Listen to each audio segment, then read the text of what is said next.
बहुत बहुत स्वागत है आपका वंदन एजुकेशन में। और अभी हम लोग फिजिक्स का सबसे पहला लेसन जो बहुत इंपॉर्टेंट है उसका नाम है प्रकाश का परावर्तन, हम उसका अध्ययन कर रहे हैं। उसमें हम प्रकाश के बारे में बातें कर चुके हैं, प्रकाश का स्रोत क्या उस पर बात कर चुके हैं, पारदर्शी अपारदर्शी पारभासी क्या उस पर बात कर चुके हैं, प्रकाश के परावर्तन के नियम, प्रकाश के परावर्तन के लिए जिस सतह की आवश्यकता होती है जिसे दर्पण कहते हैं उस पर बात कर चुके हैं। दर्पण में समतल दर्पण और गोलीय दर्पण, दो प्रकार के, उत्तल दर्पण अवतल दर्पण, इस पर बात कर चुके हैं। अभी प्रॉपरली एक पिछले लेक्चर में हम लोग देखे थे समतल दर्पण में बने प्रतिबिंब की विशेषता। तो इस क्लास में हमें पढ़ना है अवतल दर्पण में बने प्रतिबिंब की विशेषता। इससे पहले हमें अवतल दर्पण का जो इमेज फॉर्मेशन है उसके कई केस होते हैं, उस पर हमें डिस्कस करना और थोड़ा सा कॉम्प्लिकेटेड टॉपिक है। लेकिन मैं यकीन दिलाता हूँ आप बुक पढ़िए, आपको समझ नहीं आएगा। लेकिन हाँ, मैं बुक पढ़ने से रोकता नहीं हूँ, क्योंकि मैं जब पढ़ाता हूँ इसके साथ आप बुक भी जरूर पढ़िए, क्योंकि बुक आपका थिंकिंग पावर, जो आपका जानने की क्यूरियोसिटी है उसे बहुत ज़्यादा हाई करेगा, जिससे आपका विवेक बढ़ेगा, समझदारी बढ़ेगा। तो बुक हर बच्चा को पढ़ना चाहिए, बुक पढ़ना चाहिए, बुक का क्वेश्चन आंसर करना चाहिए, ताकि आप अपने आप को आंक सके कि आप पहले से कितना बेहतर हुए हैं। तो चलिए, सबसे पहले आज का टॉपिक क्या होने वाला है। मेरे साथ बोलते रहिए, ऐसे बिल्कुल नहीं पढ़ना जैसे ऑनलाइन क्लास चल रही, आपको ऑफलाइन जैसा फील लेना है। मैं सवाल पूछता हूँ, आप जवाब दीजिए और आप ऐसा महसूस कीजिए जैसे मैं सामने पढ़ा रहा हूँ। तो चलिए, आज का टॉपिक है अवतल दर्पण में प्रतिबिंब का बनना। तो उससे पहले हम प्रॉपर अगर बात करें तो कल की क्लास में हम देख चुके हैं अवतल दर्पण का डायग्राम, अवतल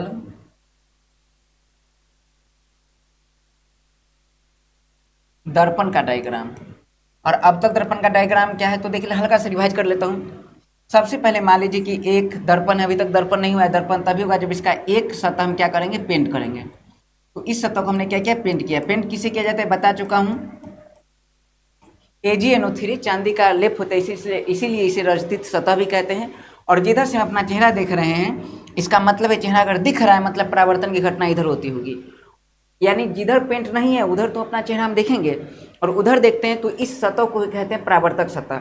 अब देखिए बताइए, परावर्तक सतह धंसी हुई है, और जिसका परावर्तक सतह धंसी हुई है उसी कहते हैं अवतल, क्योंकि अब मतलब होता है धंसा हुआ, तल मतलब सतह। धंसा हुआ तल को क्या कहते हैं, अवतल कहते हैं, अवतल दर्पण कहते हैं। तो अवतल दर्पण है। अब इसका मैं डायग्राम बताया था कि मान लीजिए एक अवतल दर्पण अगर है तो है क्या है, गोलीय दर्पण का प्रकार है। जैसे मान लीजिए पूरा गोलीय दर्पण है, इसको बीच से हम कट कर दिए, समझने वाली बात है, और बीच का मांस निकालिए, बीच का मांस निकालिए। ये पूरा मान लीजिए कि पूरा गोल एकदम कांच का गोल बॉल है, इसे हम कट कर लिए, और कट करने के बाद बीच का मांस निकाले, बीच का मांस निकाले मतलब बीच का कांच निकाल दिए। एक को हम बाहर से कलर कर दिए और एक को हम अंदर से कलर कर दिए। देखिए बहुत आसान है, सोच के बताइए। तो जो बाहर से कलर किए तो देखिए जिधर हम चेहरा देखते हो धंसी हुई है, इसे अवतल कहेंगे। और इधर देख लीजिए जिधर हम चेहरा देख रहे हैं उठी हुई है, इसे हम उठल यानी उत्तल दर्पण कहेंगे। उतल, उ से उभरा हुआ, अत से तल, उभरा हुआ तल को हम उत्तल दर्पण कहते हैं, याद रहेगा। इस बात को याद रखें। तो देखिए ये कौन सा दर्पण है, अवतल दर्पण। अब आराम से देखते हैं। ओह एक मिनट, मुझे जो समझाना था वही मैं नहीं समझाया। और आप ये देखिए, अगर एक गोलीय दर्पण है मतलब गोला है पूरा, तो इसके ठीक बीच में सेंटर हुआ कि नहीं। तो अवतल दर्पण देख लीजिए, जिधर से पेंट नहीं है उसके ठीक इधर सेंटर है, और सेंटर को C कहते हैं। इसका मतलब जिधर से पेंट नहीं उसके ठीक इधर क्या होगा, सेंटर होगा। लेकिन उत्तल दर्पण में देखेंगे तो उत्तल दर्पण में जिधर से पेंट है उधर ही सेंटर होगा। जब उत्तल दर्पण में आएंगे तो इस बात का चर्चा करेंगे हम। आ रहा है समझ में। अब देख लीजिए, अगर ये सेंटर है तो अगर आप इसे परिधि कहेंगे तो आप जानते हैं परिधि से केंद्र के बीच की दूरी को त्रिज्या कहते हैं, तो इसे R कहा जाएगा। यानी केंद्र से जो परिधि है, पूर्व क्या है, परिधि है, इसके बीच की दूरी को क्या कहा जाएगा, R कहा जाएगा। R कल बता चुका हूं। और जिस पॉइंट पे AC टच कर रही है इसे कहा जाता है P ध्रुव। क्या कहते हैं, P सूचित करते हैं P से, और इसका नाम ध्रुव है। अगर इसी लाइन को ध्यान रखना है, जो आप ये लाइन देख रहे हैं, अगर इसी लाइन को आगे बढ़ाया जाए तो यहाँ से लेकर यहाँ तक जो है उसे कहते हैं R त्रिज्या। चूंकि वक्र का त्रिज्या इसलिए इसे कहते हैं वक्रता त्रिज्या। लेकिन अगर पूरा लाइन की बात करें, पूरा लाइन का नाम क्या है, तो इसे कहते हैं प्रधान अक्ष या मुख अक्ष। मैं लिख देता हूं, इसका नाम क्या है, प्रधान अक्ष या मुख अक्ष। इसका नाम है प्रधान या मुख अक्ष, भूलना नहीं है। आ रहा समझ में।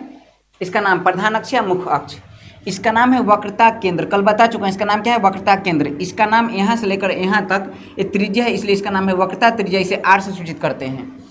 और ठीक इसके पूरा की बात करें तो ठीक बीच में एक पॉइंट होता है जिसे कहते हैं एफ, और एफ से लेकर पी के बीच की जो दूरी है, इसका मैं कलर चेंज कर देता हूँ, एफ और पी से बीच की दूरी है यहाँ से लेकर यहाँ तक, इसे कहा जाता है फोकस दूरी। क्या कहते हैं, फोकस दूरी, इसे स्मॉल एफ से सूचित करते हैं। चलिए आ रहा समझ में ठीक से, मुख्य फोकस को कैपिटल एफ से सूचित करते हैं और बीच की दूरी है उसे स्मॉल एफ से सूचित करते हैं। यानी कुल मिला के बड़ा सिंपल है। देखिए अवतल दर्पण, ठीक है, अवतल दर्पण चूंकि गोल है तो बीच में एक सेंटर होगा, उसे कहते हैं, चूंकि वक्र का केंद्र है, वक्र मतलब टेढ़ा मेढ़ा, तो सोच लीजिए ये वक्र का केंद्र है इसलिए इसका नाम वक्रता केंद्र है। और केंद्र से परिधि के बीच की दूरी को त्रिज्या कहते हैं, इसलिए इस पूरा त्रिज्या को हम वक्रता त्रिज्या कहेंगे। क्लियर है पूरा, वक्रता केंद्र, वक्रता त्रिज्या, वक्रता त्रिज्या को आर से सूचित करते हैं। और वक्रता त्रिज्या के ठीक बीच में एक बिंदु होगा जिसे मुख्य फोकस कहते हैं, और मुख्य फोकस से ध्रुव के बीच की दूरी को फोकस दूरी कहते हैं, इसे एफ से सूचित किया जाता है। ज़्यादा समझना है तो थोड़ा सा पीछे वाला लेक्चर देख लीजिए, उस लेक्चर को देखिएगा तो और ज़्यादा आपका अंडरस्टैंडिंग बनेगा और ये लेसन एक क्लासेस आपके लिए आसान हो जाएगा। चलिए उसके बाद देखिए पूरा लाइन को क्या कहते हैं, प्रधान अक्ष। एक बार जल्दी से, प्रधान अक्ष, वक्रता केंद्र, वक्रता केंद्र से लेकर ध्रुव के बीच की दूरी को वक्रता त्रिज्या, उसके बाद वक्रता त्रिज्या के ठीक बीच वाले बिंदु को मुख्य फोकस, मुख्य फोकस से लेकर ध्रुव के बीच की दूरी को फोकस दूरी। पूरा याद हो गया, बहुत ध्यान से, ये हमारा डायग्राम है। अब एक बात सोच के बताइए, अगर ये अवतल दर्पण है तो हम वस्तु को कहाँ कहाँ रखेंगे, इमेज कहाँ का बनेगा, ये बात का विषय है। इमेज कहाँ बनेगा ये हम लोग तय नहीं करेंगे, अवतल दर्पण तय करेगा, लेकिन हम वस्तु को कहाँ रखेंगे हम लोग तय करेंगे। अब समझिए, हम क्या खाएंगे ये हम तय करेंगे, वो डाइजेस्ट होगा नहीं होगा हमारा बॉडी तय करेगा। हम किसी को क्या बोलेंगे हम तय करेंगे, अगला हमें क्या बोलेगा वो तय करेगा, याद रखना है। उसी प्रकार से हम वस्तु को कहाँ कहाँ रखेंगे हम तय करेंगे।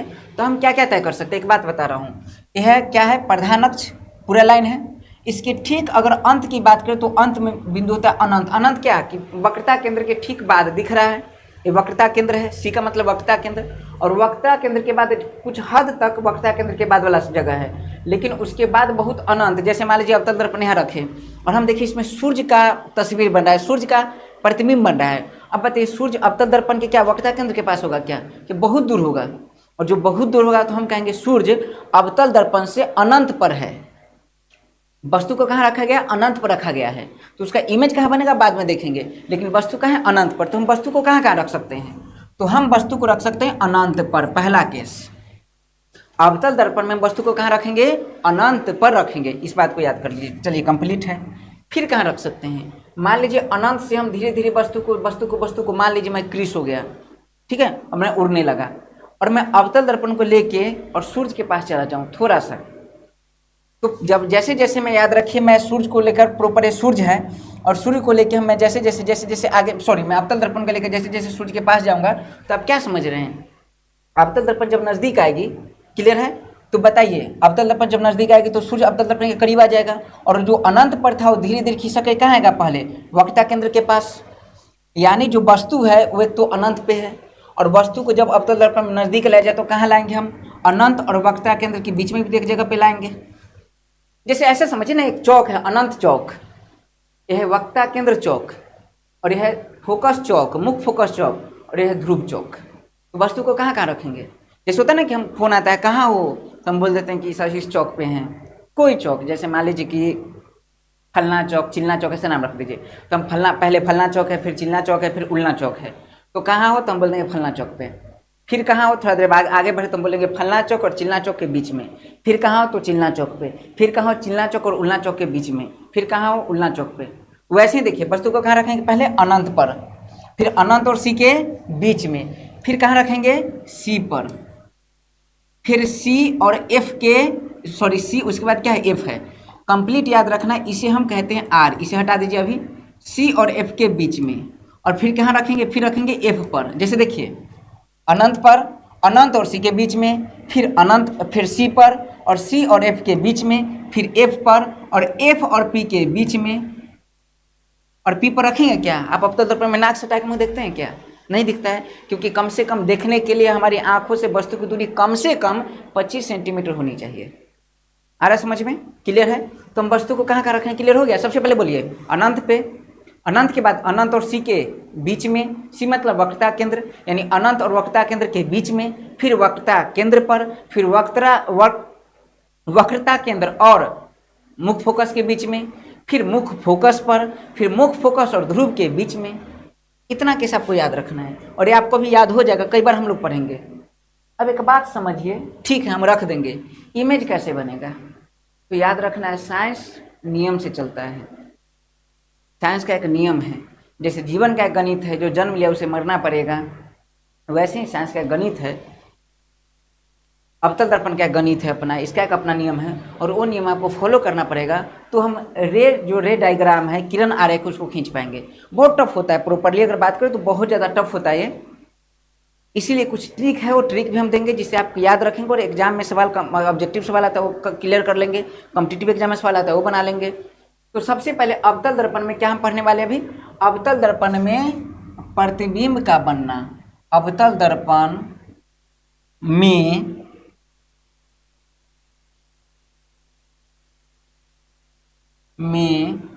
प्रतिबिंब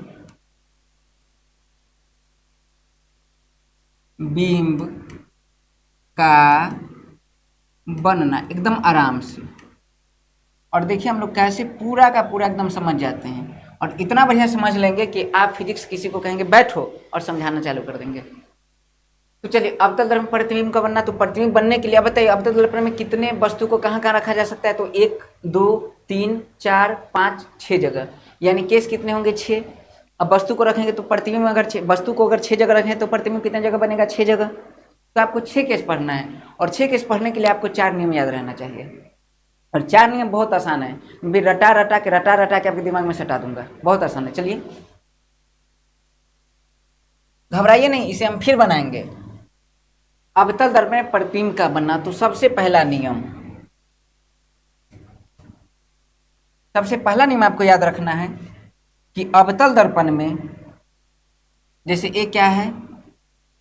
अवतल दर्पण है, याद रख लीजिए ए क्या है? अवतल दर्पण है।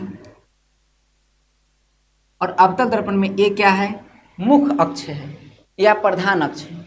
अवतल दर्पण में एक बात याद आप रखिएगा कि अगर अवतल दर्पण में प्रधान अक्ष के समांतर, जैसे ए प्रधान अक्ष है और प्रधान अक्ष के समांतर अगर कोई रेखा आ रही है, प्रधान अक्ष के समांतर अगर कोई किरण आ रही है, कितना भी किरण हो, एक नहीं 1000 किरण हो, वो किरण अवतल दर्पण से टकराएगी, टकराकर वापस हो जाएगी। वापस होना को परावर्तन कहते हैं।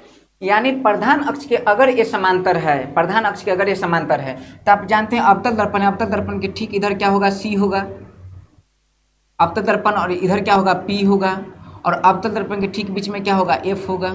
आप जानते हैं, इतना बात आपको पता है। लेकिन अवतल दर्पण में अगर कोई किरण प्रधान अक्ष के समांतर आएगी तो वो परावर्तन के बाद, मतलब जैसे ही टकराए तो यहाँ परावर्तन हो रहा है, परावर्तन के बाद याद रखना एफ से होकर जाएगी। कहाँ से होकर जाएगी? एफ से होकर जाएगी, एफ से होकर जा रही। देखिए कितना भी हो, अगर 50 किरण भी हो तो आएगी और कहाँ से होकर जाएगी? एफ से होकर जाएगी। याद रहेगा नियम? फिर से बोलिए, अवतल दर्पण है एकदम समांतर, प्रधान अक्ष है एकदम समांतर किरण आई, टकराएगी, टकरा के जब भी लौटेगी तो क्या बताइए? सी से होकर जाएगी? नहीं। पी से होकर जाएगी? अरे नहीं, एफ से होकर जाएगी। क्लियर है? इसे ही कहते हैं मुख्य फोकस। मुख्य फोकस क्यों? क्योंकि सभी जितने, मान लीजिए 1000 किरण आई और 1000 किरण सभी एफ से होकर जा रही है, एफ से होकर जा रही है, एफ से होकर जा रही है, सॉरी एफ से होकर जा रही है यहाँ। तो यहाँ से प्रॉपर सबने मिल गया तो उसी को ना फोकस मार रहा है। कभी बचपन में खेलते थे, टॉर्च पास में आ जाता तो आंख पे से जला देते तो और वो पापा को कंप्लेंट कर, देखिए वो आंख पे फोकस मार रहा है। फोकस मतलब सभी किरण को मिला रहा है। आ रहा है समझ में? तो इसे कहते हैं मेन फोकस, मुख्य फोकस। नियम याद हो गया? सबसे पहला नियम अवतल दर्पण में किरण आरेख यानी प्रतिबिंब बनाने का सबसे पहला नियम बताइए। सबसे पहला नियम क्या होगा? अगर कोई अवतल दर्पण है, क्या है? अवतल दर्पण है, आराम से, कोई दिक्कत जल्दीबाजी नहीं है। अवतल दर्पण है, ये प्रधान अक्ष है, ए वाला क्या होगा? पी, और ए वाला क्या होगा? सी, और ए वाला क्या होगा? एफ। ठीक है, अगर अवतल दर्पण में अगर किरण प्रधान अक्ष के समांतर आई, तो टकराने के बाद कहाँ से होकर जाएगी? एफ से होकर जाएगी। ये पहला नियम आपको याद रहना चाहिए, ठीक है, ये पहला नियम है। दूसरा नियम क्या है? दूसरा नियम यही है कि आपको पहला नियम याद होना चाहिए। तीसरा नियम है कि आपको दूसरा नियम याद होना चाहिए। चलिए, पहला नियम याद हो गया पूरा कंप्लीट। पहला नियम क्या है कि अवतल दर्पण में प्रधान अक्ष के समांतर आने वाली किरण, अवतल दर्पण में नहीं, उत्तल दर्पण में भी यही लागू होगा। मतलब आपको याद रखना है कि कोई भी दर्पण हो, प्रधान अक्ष के समांतर जाने वाली किरण परावर्तन के बाद एफ से होकर गुजरती है, एक बिंदु से होकर गुजरती, उस बिंदु को मुख्य फोकस कहते हैं। कंप्लीट। एग्जाम में सवाल भी आता है कि मुख्य फोकस क्या है, अवतल दर्पण का मुख्य फोकस क्या है, उत्तल दर्पण का मुख्य फोकस क्या है, आराम से बना लेंगे। चलिए, पहला नियम कंप्लीट। मैं लिखूंगा नहीं, अगर लिखना चाहते हो तो आप लिख लीजिए। किसी दर्पण में प्रधान अक्ष के समांतर आने वाली प्रकाश की किरणें परावर्तन के बाद मुख्य फोकस से होकर गुजरती है। हो गया कंप्लीट। चलिए, नियम नंबर 2,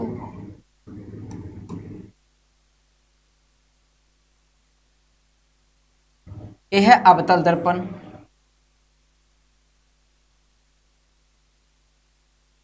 ठीक है, और यह है प्रधान अक्ष, इसका नाम है P। सेम कलर हो गया। इसका नाम है, आपको पता, अगर ये C है तो ये क्या होगा? F होगा। समझ आ रहा है? नियम नंबर 2, छोटा लग रहा है क्या? थोड़ा सा बड़ा कर देता हूं। नियम नंबर 2, देखिए, ये है अवतल दर्पण, प्रधान अक्ष, ये वाला आपको याद रखना, यहाँ है P, और ये अगर ऐसे है तो यहाँ क्या है? C, और C और P के ठीक बीच में क्या होता है? F। अगर याद रखना है, जैसे आप खुद बताइए, ऐसे मैं बोल रहा हूँ, आप खुद बताइए, बताऊंगा तो मैं ही।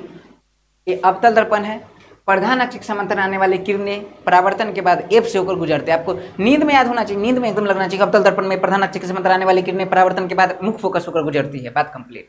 या आपको नींद में सोए रहिए और आदमी बोलते रहे, अवतल दर्पण से प्रधान अक्ष के समांतर आने वाली प्रकाश की किरणें परावर्तन के बाद मुख्य फोकस होकर गुजरती है। आपको डॉक्टर के पास ले जाएगा सब। इसको नींद में बोलने का आदत है, बीमारी है। तो हो गया। अब ये देख लीजिए, ये अवतल दर्पण है।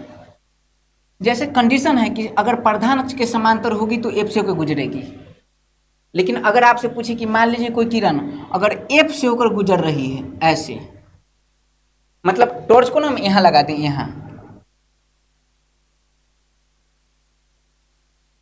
लगा दिए कि ठीक है, प्रधान के समांतर जाएगी तो एफ से होकर गुजरेगी। मैं जानना चाहता हूं कि अगर एफ से होकर डायरेक्ट गुजर गई, मतलब गुजर ही गई एफ से होकर, तो फिर क्या होगा? तो देखिए, बड़ा सिंपल है। मान लीजिए एफ से होकर गुजरी और यहाँ परावर्तन हुआ, तो आप खुद देखिए ना। अगर मान लीजिए एज्यूम किया जाए कि अगर एफ से होके आ रही है, तो बताइए आगे प्रधान अक्ष से समांतर है? सोच लीजिए। इसका मतलब है, एक सिंपल बात है, रात के बाद दिन आता है तो दिन के बाद रात। एक है ना, एक जोक है बड़ा अच्छा, कि रमेश का घर कहाँ है? तो सुरेश के सामने। सुरेश का घर कहाँ है? रमेश के सामने। दोनों का घर कहाँ है? आमने सामने। वही बात है, यहाँ देख लीजिए। समांतर जाएगी तो एफ से होकर गुजरेगी, अगर एफ से होकर गुजरेगी तो समांतर जाएगी। बस, कितना आसान है नियम। मतलब इतना जटिल लोग टॉपिक बना देते हैं कि बच्चा को समझ में नहीं आता है। बच्चा आप लोग हैं। तो देखिए, ये है एफ से होकर, देखिए समांतर जाएगी, प्रधान अक्ष के समांतर जाएगी तो एफ से होकर गुजरेगी, अगर एफ से होकर गुजरेगी तो समांतर जाएगी। Oh my God.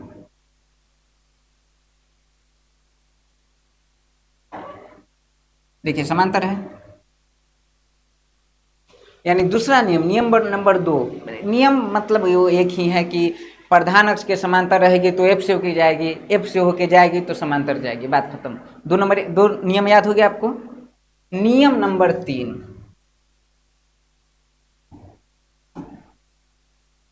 बहुत मजा आएगा आगे। जटिल टॉपिक है, जटिल टॉपिक को अगर आसान कर दिया जाए तो बहुत मजा आता है।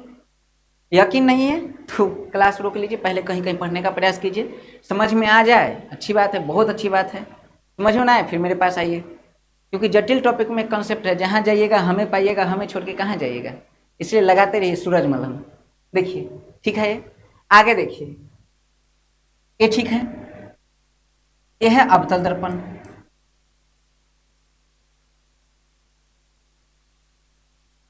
और इसमें क्या हमने क्या किया, और ए आपको पता है, ए क्या है पी, ए क्या है सी, और ए क्या है एफ। हम एक प्रयास किए कि ठीक है एक बार एफ पे जलाते हैं टॉर्च, ऐसा करते हैं एक बार जलाते हैं सी पर,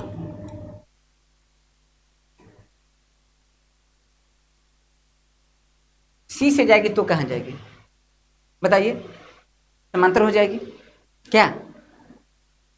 दिमाग का स्क्रू ढीला है, उसे पहले टाइट कीजिए।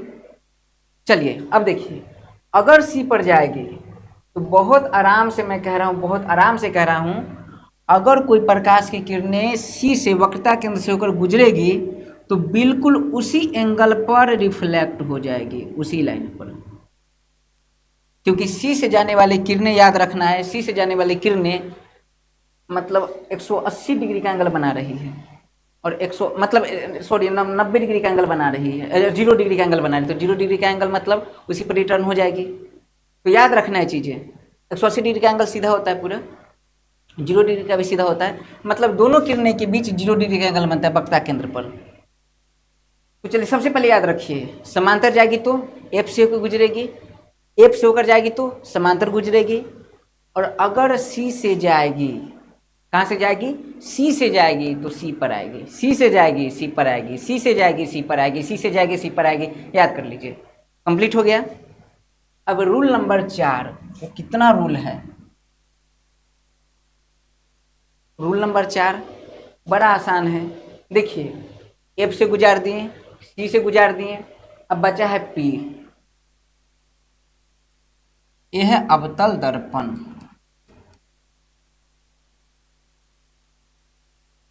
और ए है सी, ए है एफ, और ए है पी। अब फाइनली क्या करना है कि अगर अगर अगर मान लीजिए कि हमने क्या किया, 2 टॉर्च लिया, एक ऊपर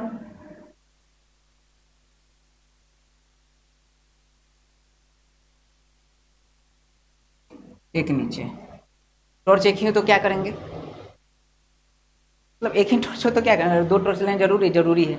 आपके घर में एक गिलास बार बार पानी पीते हैं ना, तो एक बार ऊपर से जला लीजिए, नीचे से जला लीजिए। एक रोगी गया डॉक्टर के पास, डॉक्टर बोला कि आप दवा खा रहे हैं ठीक से, रोगी बोला हाँ खा रहे हैं ठीक से, लेकिन पूरा नहीं खा पा रहे हैं, क्यों? क्योंकि डॉक्टर बोला कि 3 चम्मच खाना है, उसके पास 1 ही चम्मच है। तो समझिए ठीक है, ये देखिए टॉर्च है, टॉर्च है, अगर मान लीजिए कि रेखा जो आ रही है ये पी पे जा रही, तो आपको पता है कि जितना एंगल पे जाएगी उतने एंगल पे वापस आएगी। आ रहा समझ में? तो पी से जाने वाली पी से वापस आती है, उसी पर रिटर्न नहीं जाते, पी से दूसरे मतलब प्रधान अक्ष के ऊपर से नीचे ऐसे, तो पी से वापस आती है। अगर नीचे से मान लीजिए जलाया ऐसे, तो जितना एंगल से गए उतने एंगल से वापस हो जाएगी। आ रहा है समझ में? यानी एक इमेज इसमें रहने दीजिए, एक बस,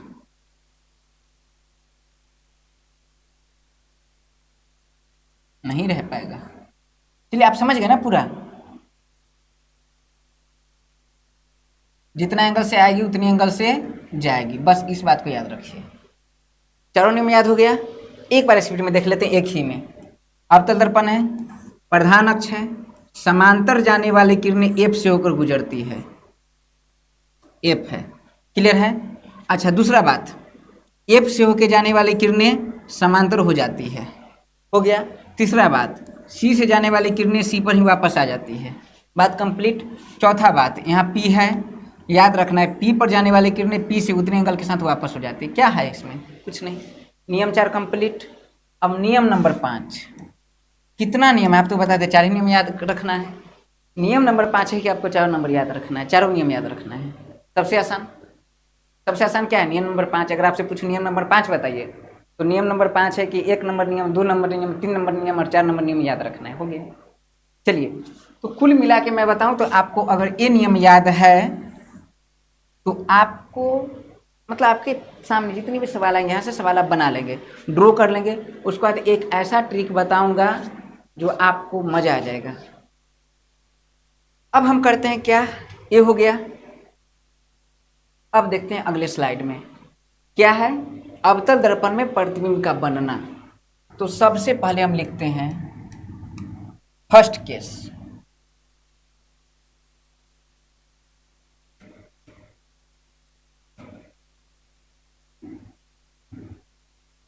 फर्स्ट केस में देख लीजिए ठीक से, हमने अभी आपको बताया कि अवतल दर्पण में प्रॉपरली फर्स्ट केस किस में, अवतल दर्पण में, अवतल दर्पण में। एक काम करते हैं ना, सारा केस हम पहले लिख लेते हैं कि वस्तु को कहाँ कहाँ रखेंगे। तो चलिए ठीक से देखिए, अवतल दर्पण है, अवतल दर्पण में सबसे पहले क्या है, अनंत, अनंत के बाद क्या है आपको पता है सी, सी के बाद क्या है एफ, और एफ के बाद क्या है पी। वस्तु को कहाँ कहाँ रखेंगे, सबसे पहले वस्तु को कहाँ रखेंगे, अनंत पर।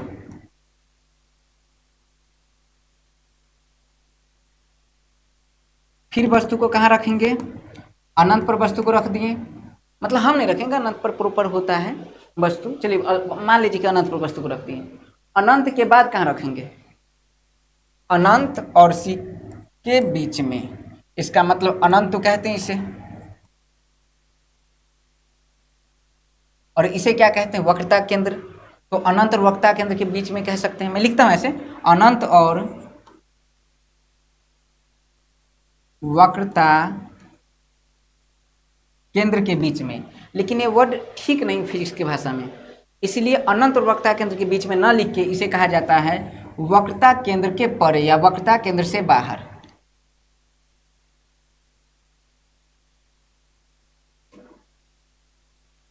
वक्रता केंद्र से परे या वक्रता केंद्र से बाहर, समझ में आ रहा है। तीसरा बताइए, और वस्तु को कहाँ रखेंगे,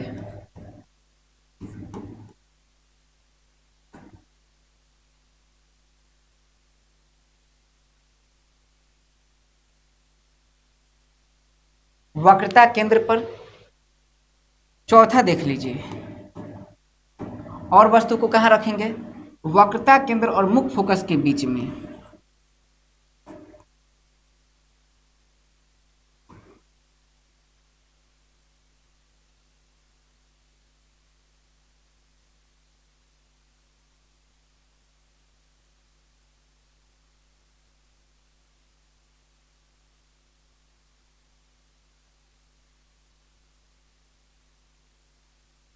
वक्रता केंद्र और मुख्य फोकस के बीच में, देख लीजिए वक्रता केंद्र और मुख्य फोकस के बीच में। फिर वस्तु को कहाँ रखेंगे, मुख्य फोकस पर।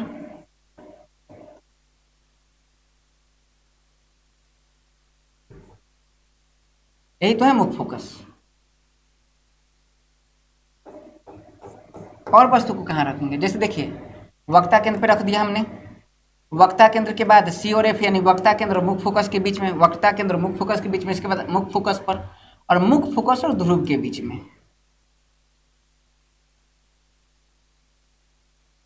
मुख्य फोकस और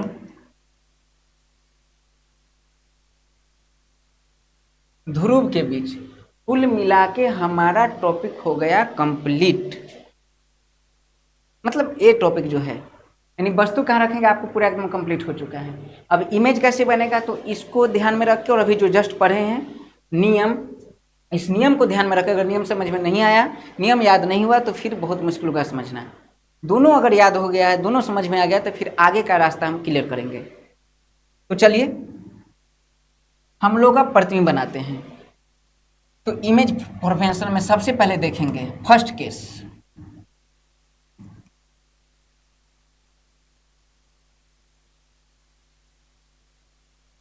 और फर्स्ट केस को अगर देखने का प्रयास कीजिएगा आप, तो फर्स्ट केस में देख लीजिए आप, साफ साफ देख लीजिए, वस्तु कहाँ है, अनंत पर। तो मैं लिखता हूं वस्तु कहाँ है, अनंत पर। फर्स्ट केस, जब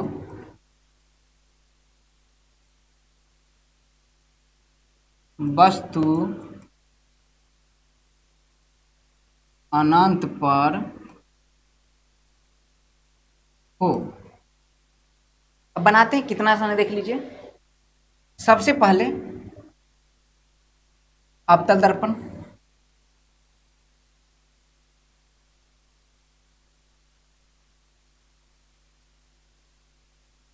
एग्जाम में सवाल आ जाता है कई बार कि अवतल दर्पण में वस्तु वक्रता केंद्र पर रखी हुई है, इसके प्रतिबिंब का एक स्वच्छ किरण आरेख खींचिए। 5 नंबर का सवाल कई बार आ जाता है, कई बार 3 नंबर का सवाल आ जाता है। अब सोच के बताइए, अगर किरण रेखा आपको खींचे नहीं आया तो 3 नंबर तो गया, 5 नंबर तो गया। इसीलिए मैं सिखाता हूँ, आपको समझ में पूरा आ जाएगा। इसलिए सवाल क्या है, फर्स्ट केस में जब वस्तु कहाँ अनंत पर हो, सबसे टफ माना जाता है पोर्शन है, तो वस्तु अनंत पर अभी कंप्लीट कर देते हैं। वस्तु कहाँ अनंत पर, तो सबसे पहले क्या करना है, प्रधान अक्ष ये बताइए क्या है, पी सी एफ, आ रहा समझ में। और आप जानते हैं कि अवतल दर्पण में, या दर्पण कोई भी हो, वस्तु कहाँ अनंत पर, और अनंत वस्तु, अनंत पर जो वस्तु उसका इमेज बन रहा है मतलब वस्तु बहुत बड़ा होगा, आप जानते हैं। चलिए वस्तु अनंत पर है और अनंत वाले वस्तु को ऐसे दिखाया जाता है, जैसे इस दर्पण के रिस्पेक्ट में सूर्य का आकार बहुत बड़ा है जो अनंत पर है। चलिए अब ये मान लीजिए यहाँ से प्रकाश आ रही है और यहाँ से प्रकाश आ रही है। अनंत से याद रखना है, जो सूर्य की प्रकाश, अनंत से कोई भी वस्तु से अगर प्रकाश आ रहा है तो देख के बताइए, अनंत से आ रहा है तो टकराएगी यहाँ। अब आप खुद बताइए, प्रधान अक्ष के समांतर है, अच्छा प्रधान अक्ष के समांतर तो आप नियम नंबर 1, नियम नंबर 2, नियम नंबर 3 जाए कहीं, उससे मतलब नहीं है। यहाँ आपको ध्यान रखना है, ये मत याद रखिए पहला नियम है, दूसरा नियम है, तीसरा नियम। प्रकाश के परावर्तन में आपको याद रखना, जो पहला नियम वो पहला नियम है, जो दूसरा नियम दूसरा नियम है, जो पहला नियम किरण का नियम है, दूसरा नियम कौन का नियम, वो आपको याद रखना पड़ेगा। लेकिन इसमें ऐसा नहीं कि आपको नियम कि पहला नियम है कि एफ से प्रधान अक्ष के समांतर जाने वाले कि एफ से कोई गुजर जाए, पहला दूसरा कुछ है नहीं, कुल मिला के आपको कंसेप्ट ध्यान में रखना है। आप ये बताइए वो फॉर्मा अप्लाई हो रहा है, तरीका क्या है, पर अनंत से जो प्रकाश की किरणें आ रही है, देख के बताइए क्या प्रधान अक्ष के समांतर है, क्या है। और प्रधान अक्ष के समांतर है तो आपको पता है जो प्रधान अक्ष के समांतर आती है उसके बारे में आपको खूब पता है कि परावर्तन के बाद कहाँ से होकर जाएगी, कहाँ से होकर जाएगी, परावर्तन के बाद याद रखना एफ से होकर जाएगी, परावर्तन के बाद एफ से होकर जाएगी। और ऐसे करोड़ों किरणें हो, सभी की सभी परावर्तन के बाद एफ से होकर जाएगी। वास्तव में पहले एफ तय ही नहीं था, एफ को बाद में तय किया जाता है। मतलब क्या, मैं बताऊं कि क्या किसी अवतल दर्पण में फोकस पहले से तय होता है, आपको बताऊं नॉर्मली, हाँ प्रॉपर देखिए सी और पी के बीच का जो बिंदु वही मुख्य फोकस होता है। इसको मुख्य फोकस को बढ़ा घटा भी सकते हैं हम लोग, लेकिन नॉर्मली अगर बात करें तो देख लीजिए क्या है, अवतल दर्पण है, ये प्रकाश आ रही है और टकराने के बाद कहाँ गई, जिस बिंदु से होकर गुजरी उसी बिंदु को तो मुख्य फोकस कहते हैं। क्लियर हुआ। अब एक बात बताता हूँ, मैं प्रतिबिंब का डिफिनेशन याद कीजिए, इसलिए मैंने पहले प्रतिबिंब का डिफिनेशन बताया है। प्रतिबिंब का डिफिनेशन क्या है कि जब किसी बिंदु स्रोत से निकलने वाली प्रकाश की किरणें परावर्तन या अपवर्तन के बाद जिस बिंदु पर कटती है या कटती हुई प्रतीत होती है उसी बिंदु पर प्रतिबिंब बनता है, उसी बिंदु को उस बिंब का प्रतिबिंब कहते हैं। इसका मतलब साफ साफ है कि ये जो बिंदु है यही तो प्रतिबिंब है। क्या कोई दिक्कत, तो मुझे बताए क्या प्रतिबिंब बना कहाँ प्रतिबिंब बना, यहाँ बना प्रतिबिंब। तो जब वस्तु अनंत पर है तो बताइए प्रतिबिंब कहाँ बन रहा है, वस्तु अनंत पर है तो उसका प्रतिबिंब कहाँ बन रहा है, मुख्य फोकस पर। तो इसका प्रॉपर याद रखिए, जब वस्तु अनंत पे हो तो मैं लिख रहा हूं प्रतिबिंब की स्थिति, प्रतिबिंब की स्थिति, वस्तु अगर अनंत पे हो तो उसका प्रतिबिंब कहाँ बनेगा, मुख्य फोकस पर।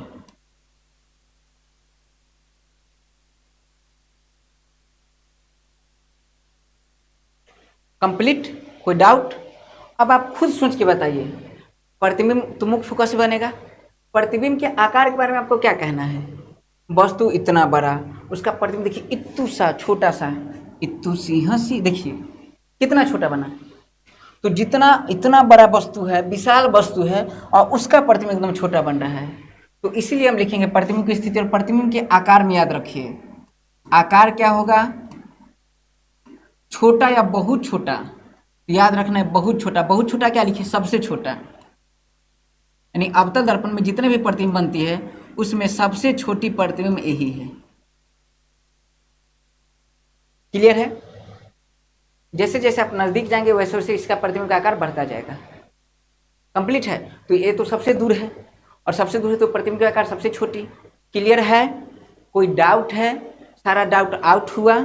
चलिए डाउट को बोले गेट आउट। ये हो गया। अब देख लीजिए, जब वस्तु अनंत पे हो तो फोकस पे बनेगी प्रतिबिंब, आकार बहुत छोटा होगा। आप सोच के बताइए, ये प्रतिबिंब वास्तविक है या काल्पनिक है? तो देखिए बताया हूँ, जिधर वस्तु दर्पण में, जिधर वस्तु अगर उधर ही प्रतिबिंब बन रहा है। और पहली बात और मैंने बताया है, काल्पनिक प्रतिबिंब का डिफिनेशन याद कीजिए कि जब किसी बिंदु स्रोत से निकलने वाली प्रकाश की किरणें परावर्तन या अपवर्तन के बाद कटती हुई प्रतीत होती है। अगर प्रतीत होगी तो काल्पनिक होगा। क्या आप कटती हुई प्रतीत हो रही है? वास्तव में कट रही है। और ऐसे भी ये भी समझ में नहीं आ रहा है तो बहुत अलग जाए, ये भी समझ रहा है तो बहुत आराम से देखिए। अवतल दर्पण है पूरा, अवतल दर्पण में जिस दिशा में बिंब होगा, अगर उधर ही प्रतिबिंब होगा तो वास्तविक होता है। समतल दर्पण याद कीजिए पीछे बना था, पीछे देखो पीछे, तो पीछे बनेगा तो इसका मतलब वो काल्पनिक होगा। आगे बनेगा, जिधर वस्तु है दर्पण के आगे बनेगा तो वास्तविक होगा। तो जल्दी से बताइए, प्रकृति की बात करें, अगर प्रतिबिंब की प्रकृति की बात करें, प्रकृति कैसा है, प्रतिबिंब कैसा है, तो हम कहेंगे वास्तविक। और मैं फिर आपसे पूछना चाहूंगा, देश की जनता आपसे जानना चाहती है, बताइए वास्तविक प्रतिबिंब कैसा होता है, उल्टा या सीधा? मैं बताया था, काशी बउआ काल्पनिक, सीधा वास्तविक, उल्टा। बउआ ब से वास्तविक, उसे उल्टा, बउआ याद रहेगा। तो वास्तविक प्रतिबिंब हमेशा उल्टा होता है, तो प्लस में याद रखना उल्टा।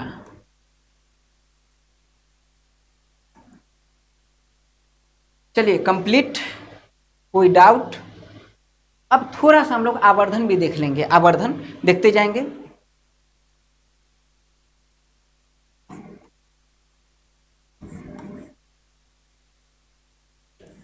आवर्धन को से मैग्निफिकेशन में आगे पढ़ेंगे, लेकिन थोड़ा सा बता दूं, आवर्धन का मतलब होता है कि जैसे मैं समतल दर्पण के आगे गया, सामने खड़ा हुआ, मेरा तस्वीर समतल दर्पण बन रहा है।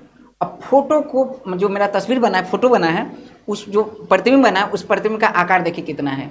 तो मैं अगर 5 फीट 4 इंच हूँ तो प्रतिबिंब कितना बनेगा, 5 फीट 4 इंच का। तो याद रखना है, प्रतिबिंब 5 फीट 4 इंच ऊपर ले लीजिए, मेरा हाइट 5 फीट 4 इंच नीचे ले लीजिए, दोनों को भाग दीजिए, कट क्या आ जाएगा, 1। यानी कहने का मतलब एक क्या दिखा रहा है, एक ये दिखा रहा है, जैसे मान लीजिए कि प्रतिबिंब किसी का 8 फीट का है और वह आदमी 4 फीट का है, तो हम क्या कहेंगे कि प्रतिबिंब अगर कट कीजिएगा तो प्रतिबिंब उसके वस्तु से कितना, 2 गुना है।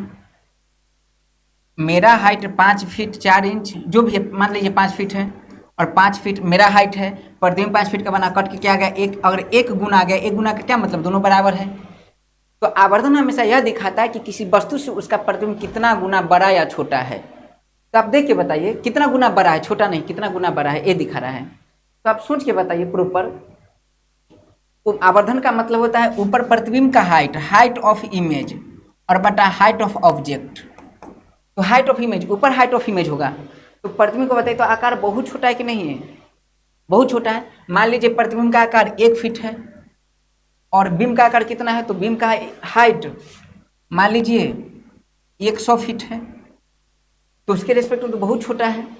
और जब भी भाग दीजिएगा तो गारंटी है 0.01, यानी कुल मिलाकर अगर बात करते हैं तो देखिए वैल्यू 1 से कम है कि नहीं है।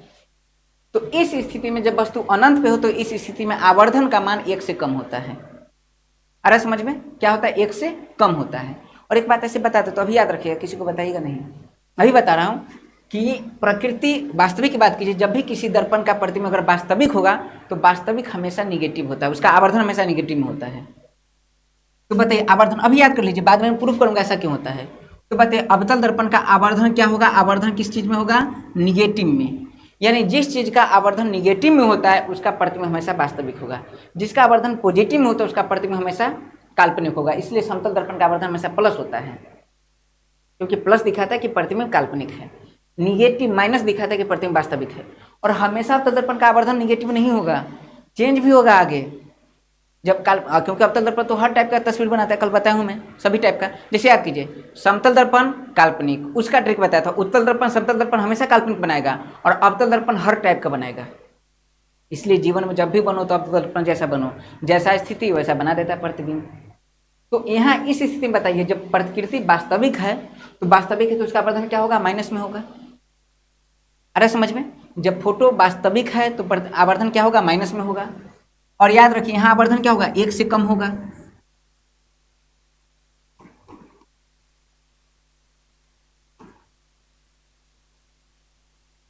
और मैं थोड़ा सा ही बताऊँ, ऐसे आवर्धन पर अब फिर मैं बात नहीं करूँगा, आवर्धन पर डायरेक्ट एक टॉपिक निकाल कर वहाँ डायरेक्ट बात करूँगा, आप वहाँ से लिंक कर लेंगे। मुझे आप ये बताइए, यहाँ से लेकर यहाँ तक समझ में आया नहीं आया? आ गया? अभी ऐसा करते हैं, आवर्धन हटा देते हैं, ऐसे सही है ये, बाद में फिर देखेंगे, आपको कॉम्प्लिकेटेड ना लगे इसलिए मैं हटा देता हूँ। चलिए, अब एक सवाल एग्जाम में आता है कि अवतल दर्पण का मुख्य फोकस किसे कहते हैं? What is the main focus of concave mirror? कोई बता सकते हैं इसका डिफिनेशन?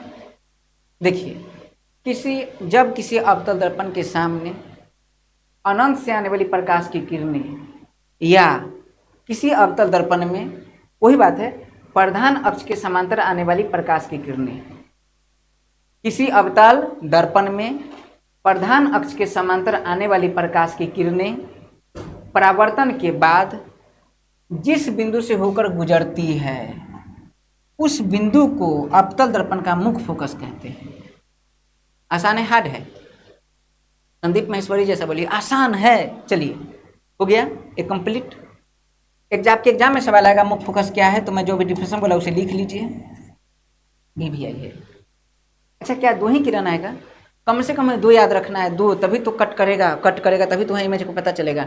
ऐसे तो करोड़ों किरणें आती, मैं सब घिना देता हूँ, गंदा कर देता हूँ। ऐसे ऐसे ऐसे ऐसे ऐसे ऐसे ऐसे ऐसे ऐसे ऐसे, तो करोड़ों किरणें आएगी, सभी एप से होकर गुजरेगी। यही मुख्य फोकस है। आपके एग्जाम में थोड़ा सा ठीक साफ स्वच्छ तस्वीर बनाना है, स्वच्छ। आप रहते हैं चाहे नहीं रहते हैं, आप नहाते नहीं नहाते हैं, लेकिन हाँ, तस्वीर नहाया हुआ रहना चाहिए, एकदम साफ सुथरा। कंप्लीट है, पूरा सवाल बन जाएगा। अब एक बात बताइए, अवतल दर्पण अगर कहीं लगा देंगे हम, तो अवतल दर्पण का नेचर क्या लग रहा है आपको? सभी जितने भी किरण है सभी को एक बिंदु पर मोड़ दी। अब आपको पकड़ के और इस बिंदु पर अगर बैठा दें, आपको जितना भी किरणें आई है सारा किरणें एक बिंदु पर पड़ रही है, बताइए आपका क्या होगा? उतना जो मांस है पक जाएगा, फिर नमक डाल के। चलिए, आ रहा समझ में? तो देख लीजिए, ये जो आप पोर्शन देख रहे हैं, तो अवतल दर्पण एक बिंदु पर फोकसित कर रही है। अवतल दर्पण अवतल दर्पण अवतल दर्पण ऐसे है, किरणें आई सभी को एक बिंदु पर मिला रही है, किरण को मिला रही है, और मिलाने वाले को हम पहले बता चुके हैं, अभिसारी कहते हैं। जब बहुत सारे किरणें जब एक बिंदु पर मिलने लगे, उसे अभिसारी किरण पुंज कहा जाता है, कन्वर्जिंग। याद आया? इसीलिए चूंकि अवतल दर्पण में अभिसारी करने का गुण पाया जाता है, यानी अवतल दर्पण रहेगा, ठीक है, और उस पर जितने किरण पड़ेगी सभी को एक बिंदु पर मिला देता है, इसलिए अवतल दर्पण को अभिसारी दर्पण कहते हैं।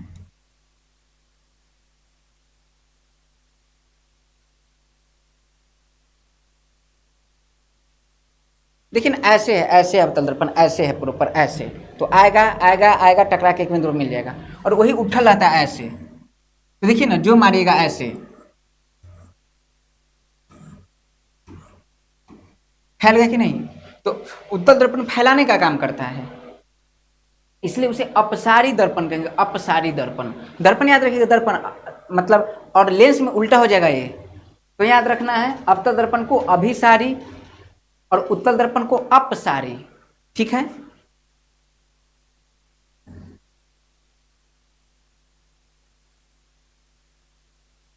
ठीक है, कई बार मतलब अगर ऐसे याद रखिए कॉन्सेप्ट है, ऐसे कई बार लोग ऐसे भी याद रखेगा।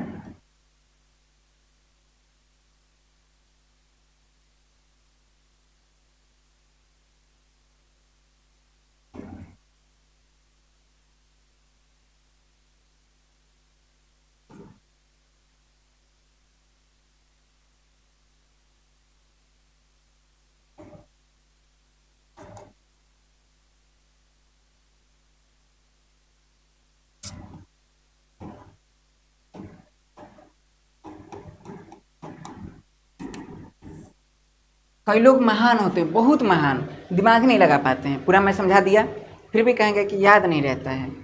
उसके लिए एक डावरलाल च्यवनप्राश देख लीजिए, ये जो दिख रहा है अगर लाइन याद रखेगा, जैसे मान लीजिए कि कोई बुला रहा है तो कहेंगे आया अपुन, अपुन थोड़ा टप्पोरी का भाषा है कि आया अपुन अभी उठा के, ऐसे याद रखिएगा। तो अपुन उठ के ऐसे याद रखिए, तो आया आया से याद रखिएगा अवतल दर्पण, आया अभी अभिसारी दर्पण जैसा काम करता है, अवतल दर्पण अभिसारी दर्पण जैसा काम करता है। और आपुन, तो आप से याद रखिएगा अपसारी, और उठ से याद रखिएगा उत्तल दर्पण। ठीक है, तो अगर ये लाइन याद रहेगा तो भी आपका सवाल बन जाएगा। जैसे क्वेश्चन पूछा जाएगा आपसे कि अवतल दर्पण किस दर्पण जैसा व्यवहार करता है, या अभिसारी दर्पण किस दर्पण को कहते हैं, तो आया, अभी, अपुन, उठ के। आया, अभी, अपुन, उठ के। तो याद रखना, आया अवतल दर्पण, अभिसारी है, अपसारी जो है उत्तल दर्पण है, ऐसे याद रखिएगा। और ज़्यादा बढ़िया सब फालतू चीज़ है, ज़्यादा बढ़िया कि आप कॉन्सेप्ट याद रखिए। चलिए, ये कंप्लीट हो गया। जब वस्तु कहाँ हो, अनंत पर। सेकेंड केस देखिए, तो सेकेंड केस क्या था, वस्तु कहाँ, वक्ता केंद्र से परे। और यहाँ नहीं देखना, मुझे यहाँ देखना है ना, जैसे चूंकि यहाँ से इधर आएगा तो वस्तु क्या हो जाएगा, वक्ता केंद्र से परे। तो हम लोग सेकेंड केस देख लेते हैं। सेकेंड केस देखिए, स्टाइल में इसे लिखूंगा, इसे कहते हैं जलेबी वाला एस। चलिए, सेकेंड केस, और गोल गोल घुमा दूंगा, और ऐसे ऐसे। देखिए, सेकेंड केस है, इसमें क्या है, वस्तु कहाँ हो, वक्रता केंद्र से परे। वक्रता केंद्र से परे बना लेते हैं। बताइए जल्दी, कौन सा दर्पण, अवतल दर्पण हो गया। प्रधान अक्ष पी सी एफ, आ रहा समझ में, चलिए दिख रहा है आपको। अब एक बात बताइए, वस्तु को कहाँ रखना है, आप जब भी बनाएंगे तो आप स्केल से बनाएंगे प्रॉपर है, तो चीज़ें नाप तोल के आएगी। बिना स्केल का थोड़ा मोड़ा त्रुटि हो सकता है इधर उधर, लेकिन फिर भी इमेज सही बनेगा। चलिए, वस्तु का वक्ता केंद्र से परे, वक्ता केंद्र से परे मतलब सबसे पहले हम अनंत पर रखे थे, तो अनंत पर रखे थे तो इमेज कहाँ बना था, एफ पर बना था, याद रखना है। अब वस्तु कहाँ रखेंगे, वक्ता केंद्र से परे। तो चलिए, वक्ता केंद्र से परे यहाँ रख लिए।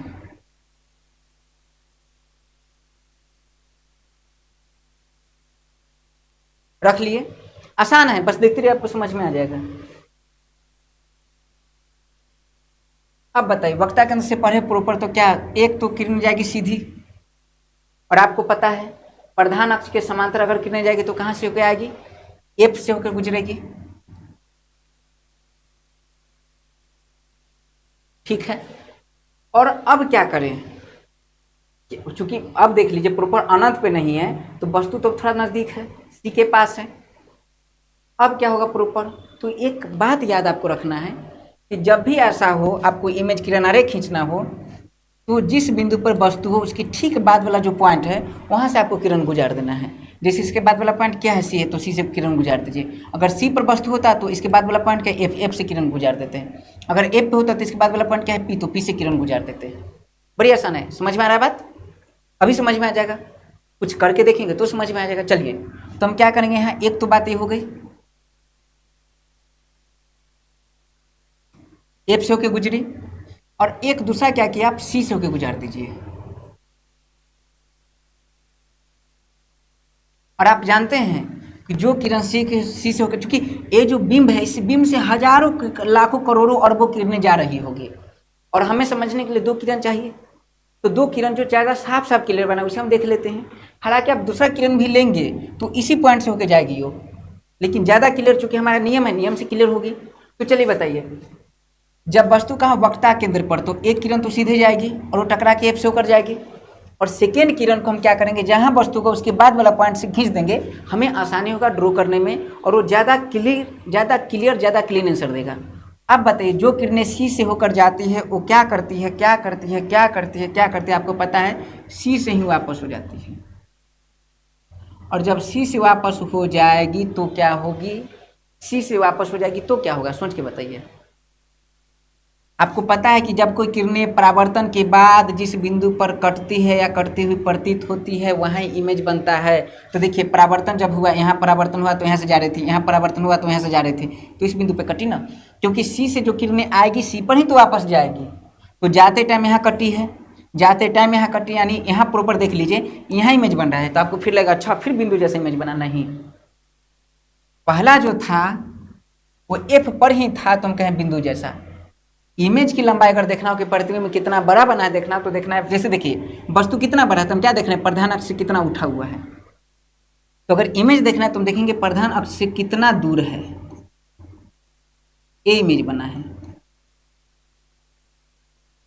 हार्ड है क्या? आसान है, करके देखिए। हाँ, बिना कॉपी पर बिना ड्रॉ किए हुए आपको समझ में नहीं आएगी, इसे बार बार प्रैक्टिस करना होगा। और मैं वादा करके कह रहा हूँ कि आप 3 बार प्रैक्टिस कीजिए, आपको कम से कम 3 जन्म तक याद रहेगा, कम से कम। चौथा जन्म का गारंटी नहीं है, हो सकता है आपका ये चौथा जन्म हो, 3 बार और याद रहेगा, 7 जन्म तो वैसे ही कंप्लीट हो जाता है। चलिए कंप्लीट है। अब थोड़ा सा हम क्या करते हैं, इसे लिखते हैं। अब हमें देखना है प्रतिबिंब के बारे में।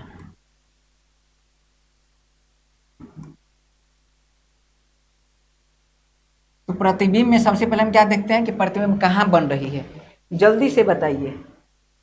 और ऐसे आप बता भी दीजिएगा तो मैं सुन नहीं पाऊंगा, इसलिए मैं खुद बोलता हूँ। वस्तु वक्ता केंद्र से परे हो तो प्रतिबिंब कहाँ बनेगा, सी और एफ के बीच में। मैं ऐसा करता हूँ, अब तो आप जानते हैं सी और एफ के बीच में ऐसे लिख देता हूँ, ठीक है। इसे कहेंगे वक्रता केंद्र और मुख्य फोकस के बीच में, ठीक है। ये कह सकते हैं आप मुख्य फोकस और वक्ता केंद्र के बीच में, जैसे आपका दिल करे वैसे लिख दीजिए। चलिए सेकेंड हम बात करते हैं प्रतिबिंब का आकार।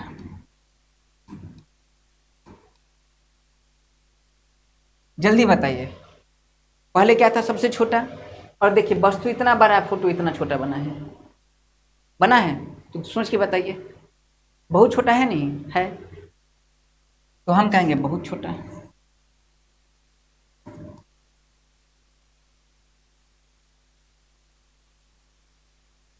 आ रहा है समझ में, या आप छोटा कह दीजिए।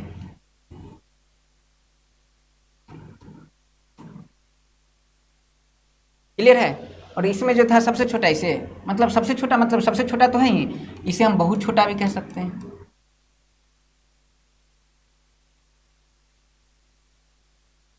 अब देख लीजिए, अब थोड़ा सा आप आगे देखिएगा। फिर क्या देख रहे थे हम लोग, आकार देख रहे थे। आकार के बाद हम क्या देखे थे, प्रकृति।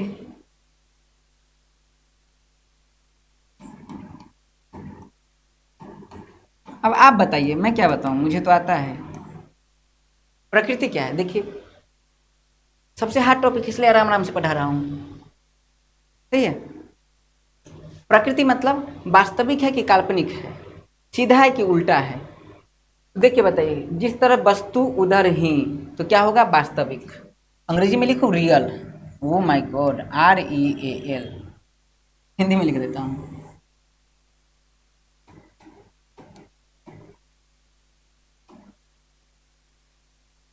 वास्तविक। अब एक बात सोच के और बताइए, अगर वास्तविक है, वास्तविक हमेशा उल्टा होता है, मैं बोलता था। यहाँ देखिए, सर ऊपर पैर नीचे, देखिए सर नीचे पैर ऊपर।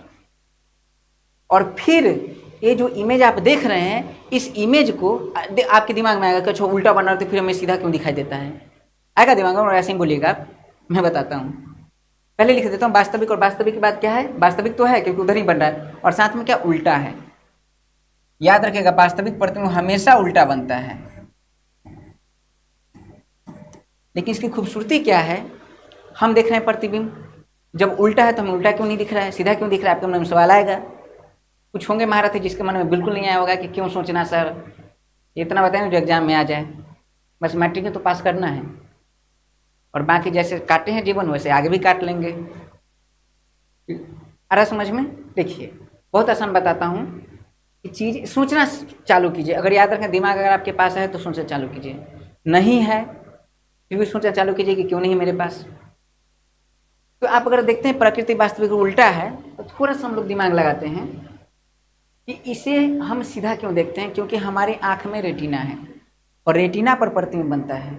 भगवान बहुत खूबसूरत, खूब सोच समझ कर दुनिया बनाए। देखिए ना, आपके नाक में बाल डाल दिए, बताइए क्यों, बाल प्रॉपरली हमारे पास क्यों है, कंघी करते हैं सर, बहुत स्मार्ट दिखते हैं, मज़ा आ जाता है।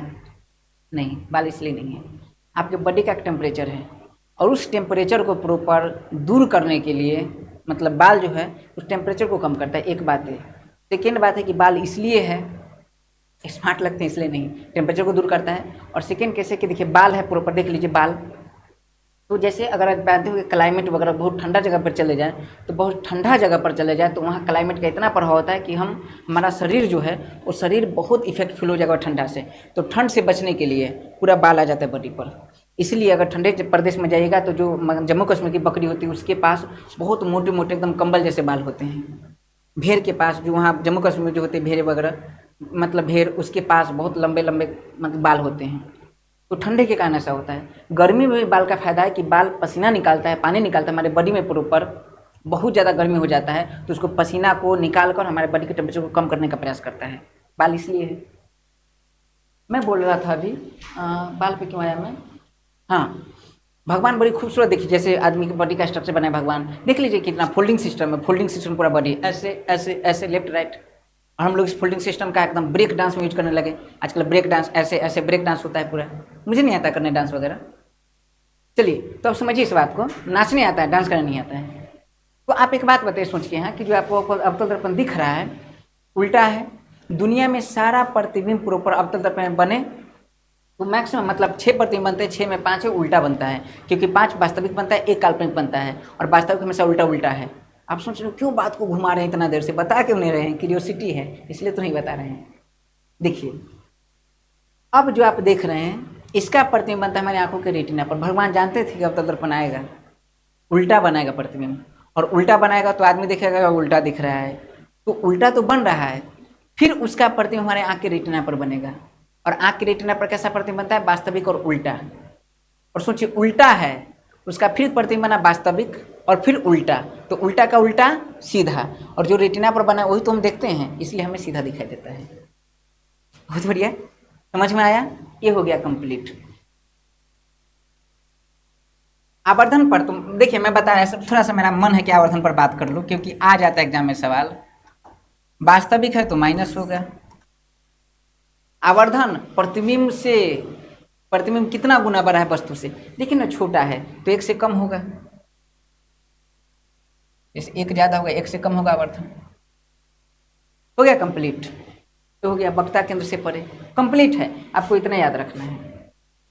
चलिए और तीसरा केस क्या है, केस देख लेते हैं एक बार। केस कहाँ भी? हाँ, वक्रता केंद्र पर। चलिए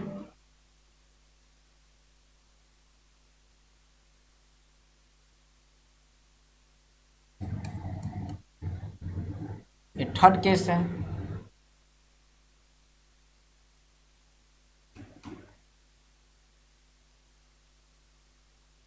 वस्तु कहाँ हो? वक्रता केंद्र पर। बहुत आसान है, कुछ नहीं, सेम फेज ड्रॉ करते हैं।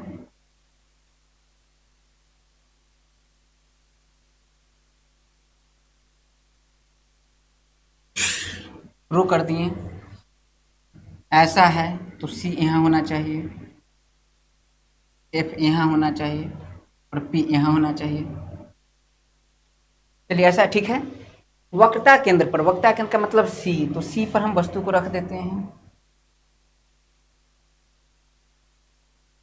रख दिए। और आप जानते हैं एक किरण प्रधान अक्ष के समांतर जाएगी, टकरा के एफ से आएगी।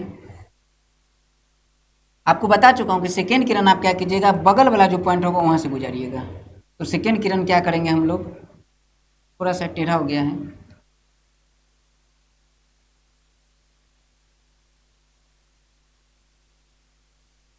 टेढ़ा हो गया क्या? चलिए समझिएगा आप। सेकेंड किरण क्या करेंगे हम लोग, ऐसा मत सोचिएगा सर चीटिंग कर रहे हैं, आप जबरदस्ती मिलाने का प्रयास कर रहे हैं। ये जब ड्रॉ कीजिएगा ना लाइन ऐसे, तो प्रॉपरली ऐसे सीधा आएगा। चलिए ऐसे,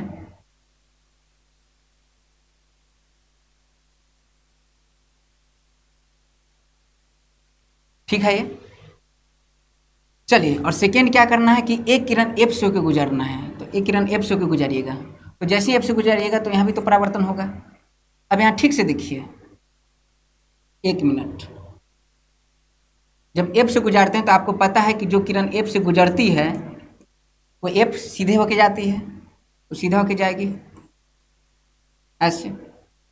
आप यहाँ ठीक से देखिए तो लगभग इमेज यहाँ बना है। एक काम करता हूँ इसे ठीक से और बना देता हूँ, क्योंकि स्केल नहीं है तो थोड़ा सा समझते हैं समस्या होगी।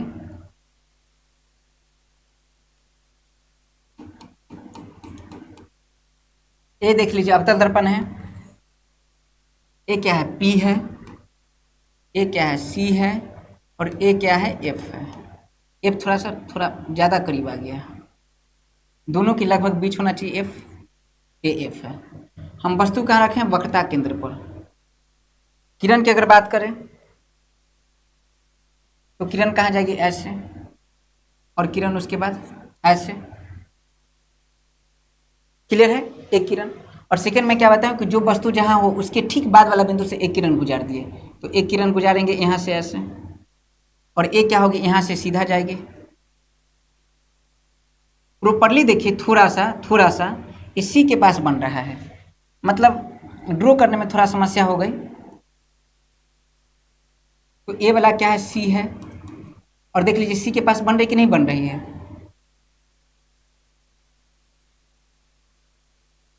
जब आप स्केल से कीजिएगा तो एक्यूरेट आ जाएगा। और थोड़ा सा देखिए ऊपर भी तो चला गया है, मतलब यहाँ। तो यहाँ अगर आप देखते हैं तो प्रॉपर देखिए, जब सी पर वस्तु को रखेंगे तो प्रतिबिंब इसका सी पर ही बनता है। कहाँ बना, सी पर। देखिए एक मिनट, कलर इसको चेंज करने दीजिए। एफ से होके गई, और जब यहाँ से रिफ्लेक्ट होगी तो सी पर बना। और जब आप इसे गौर से देखेंगे तो आप ये पाएंगे कि जितना बड़ा वस्तु है उतना ही बड़ा प्रतिबिंब बना है। तो सबसे पहले हम क्या देखेंगे,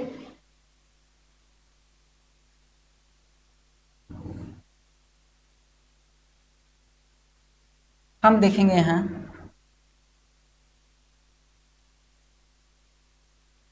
देखिए ये ठीक है। अब देखिए सी पर एक्यूरेट बन रहा है, तो हम देखेंगे प्रॉपर, गौर से देखिए, समझ में आ गया। वक्रता केंद्र पर वस्तु को, जिसे स्केल रहता तो एक्यूरेट जाता, वक्रता केंद्र पर अगर वस्तु को रखते हैं तो वक्रता केंद्र पर वस्तु को रखने के बाद एक किरण ऐसे जाएगी, एफ से गुजरेगी, और सेकेंड को हम एफ से गुजारेंगे तो एफ से गुजरने के बाद ऐसे हो जाएगी प्रॉपर, और सी जहाँ वस्तु को रखें उसी पर इमेज बनता है। एक क्वेश्चन कई बार एग्जाम में आया है कि अवतल दर्पण में हम जब वस्तु को वक्रता केंद्र पर रखते हैं तो उसका तस्वीर कहाँ बनता है, तो वक्रता केंद्र पर रखेंगे। देखिए टेढ़का है ये, वक्रता केंद्र मतलब टेढ़ केंद्र, टेढ़ा केंद्र, टेढ़ा चीज का केंद्र है। तो टेढ़ा चीज का केंद्र बताइए, अपना चीज किसी को देता है, नहीं देता। टेढ़का बहुत बदमाश होता है, नहीं देता है। तो सोचिए जब वस्तु को हम यहाँ रखें तो प्रतिबिंब कहेगा हमारे यहाँ बनेगा। अरे समझ में, तो याद रखना है वक्रता केंद्र पर रखेंगे तो उसका तस्वीर वक्रता केंद्र पर बनेगा। तो हम जानते हैं कि सबसे पहले क्या देखते हैं, स्थिति, मतलब प्रतिबिंब कहाँ है, तो प्रतिबिंब कहाँ बनेगा, वक्रता केंद्र पर। फिर सोच के जल्दी बताइए उसका आकार, तो आकार देख लीजिए, जितना वो वस्तु है उतना वो, टेढ़ा कहता है ना, न छोट न बड़, उतने को लेबो, मतलब उतने जितना है उतना। तो याद रखना इसका आकार क्या होगा, यानी यहाँ प्रतिबिंब का आकार बराबर बिंब का आकार। तो बताइए अवतल दर्पण में आप सोच के बताइए, सबसे पहले छोटा फोटो, उसके बाद थोड़ा सा बड़ा हुआ, उसके बाद देख लीजिए बराबर तक पहुंच गया। हम बताए थे पहले कि जैसे जैसे आगे बढ़ेंगे वैसे वैसे प्रतिबिंब का आकार बड़ा होते जाएगा। तो बताइए प्रतिबिंब का आकार क्या बिंब के आकार के बराबर हो गया कि नहीं हो गया, हो गया। Size of image equal to size of object. अब देखिए तीसरा, बताइए वास्तविक है काल्पनिक है, वास्तविक, और वास्तविक हमेशा उल्टा होता है, उल्टा। अरे समझ में, वास्तविक में ऐसा कैसा होता है, उल्टा, तो उल्टा हो गया। और सोचिए आवर्धन माइनस में होगा क्योंकि वास्तविक है। और बताइए यहाँ आवर्धन क्या होगा, तो प्रतिबिंब की हाइट 1 फीट, वस्तु की हाइट 1 फीट, कट गया तो कितना हो गया, 1। यानी जब वस्तु वक्रता केंद्र पर हो तो वहाँ आवर्धन क्या होगा, -1 होगा। माइनस मतलब वास्तविक है, और 1 मतलब वस्तु के बराबर प्रतिबिंब है। क्या हार्ड है क्या, बहुत ज़्यादा आसान है, ठीक है। और कॉपी पर ड्रॉ करना थोड़ा ज़्यादा आसान हो जाता है बनस्पत स्मार्ट बोर्ड। चलिए थर्ड केस कंप्लीट। अब बताइए फोर्थ केस क्या होगा,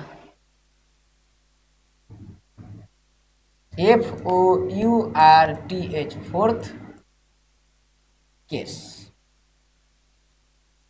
एफ मेरा थोड़ा सा अलग रहता है।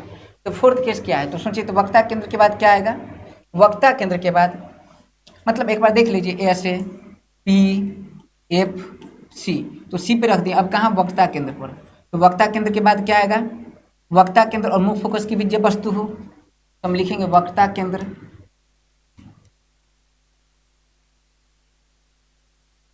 व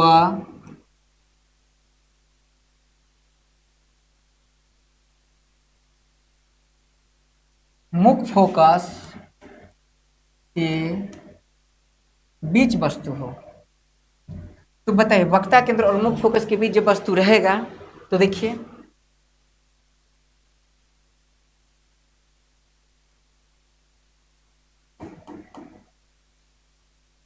ये क्या है, अवतल दर्पण। और आपको याद हो जाएगा कौन वस्तु को कहाँ रखते हैं, इमेज कहाँ बनता है, मैं ट्रिक बताऊंगा अभी आपको याद हो जाएगा, 2 मिनट का काम है, मुश्किल है नहीं।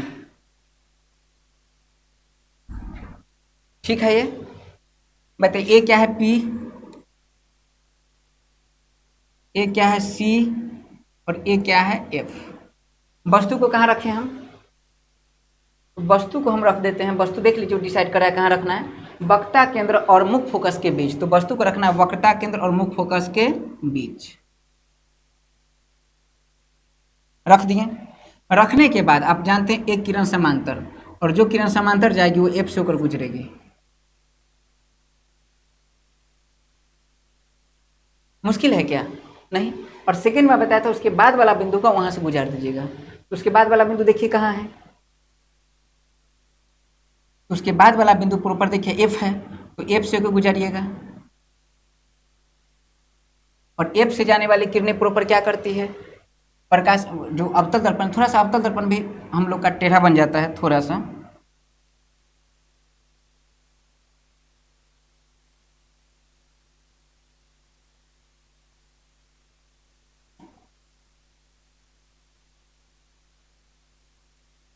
तो जो एफ से होकर आई है किरणें वो प्रॉपर क्या होगी, समांतर होगी।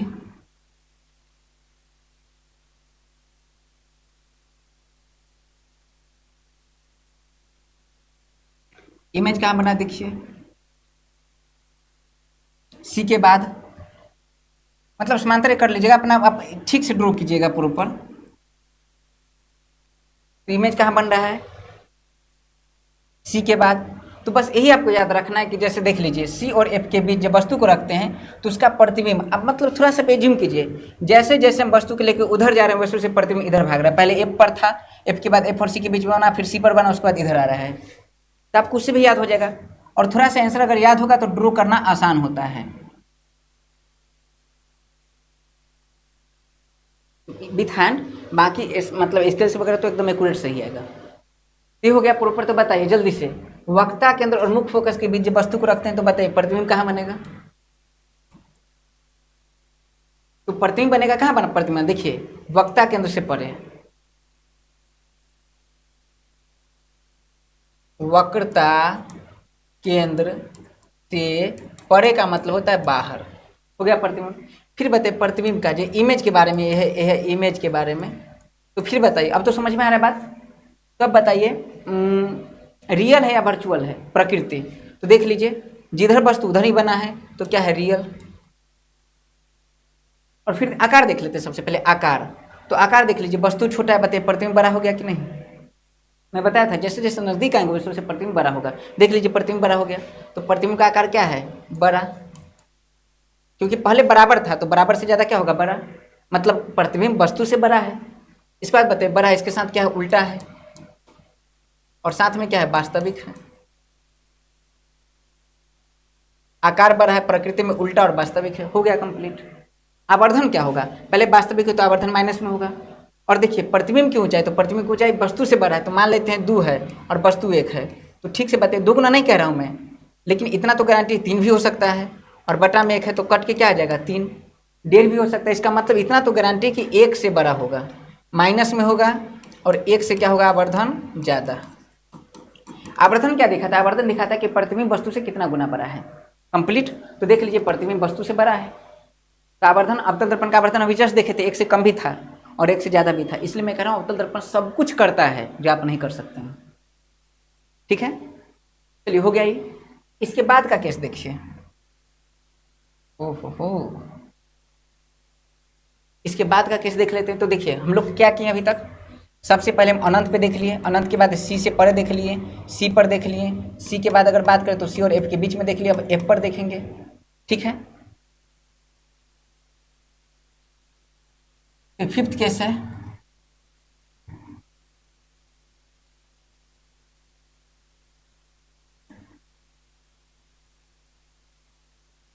फिफ्थ केस में आप पाएंगे प्रॉपर कि वस्तु कहाँ हो,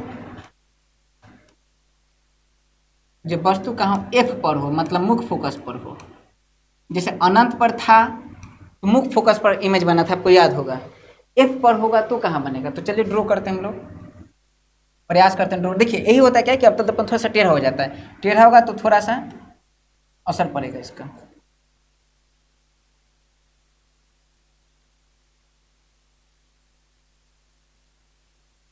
पी सी एफ अब है।